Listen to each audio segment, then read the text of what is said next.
Robíš pre neho všetko a pritom zabúdaš na seba. Neustále sa mu prispôsobuješ, aj keď si unavená, alebo by si najradšej robila niečo iné. Vždy mu vyhovieš vo všetkých jeho aktivitách, vo všetkých jeho rozhodnutiach. Snažíš sa mu neodporovať, snažíš sa ho nenaštvať, pretože čo ak by si náhodou bola sebecká. A keď ťa o čokoľvek požiada, urobíš to bez váhania, bez ohľadu na to, ako sa cítiš.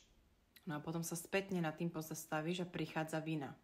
Pýtaš sa samej seba, prečo to robím, prečo idem proti sebe, prečo sa podriadujem, prečo mu neviem povedať nie. A odpoveď? Hľadaj za tým strach.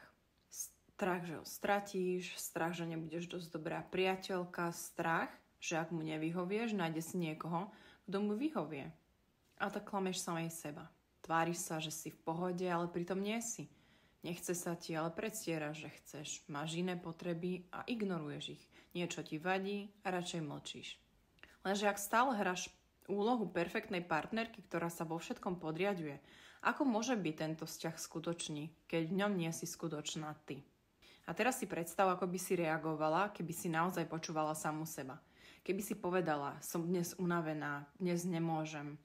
Keby si povedala, toto mi nevyhovuje, chcem to inak. Alebo keby si jednoducho bola sama sebou, bez strachu, že ho to odradí. Teraz otázka na teba. Čo ti v tom bráni? Naozaj veríš, že vzťah musí fungovať tak, že sa pre niekoho stratíš? Ak sa v tomto spoznávaš, je čas zistiť, prečo to robíš a ako to môžeš zmeniť.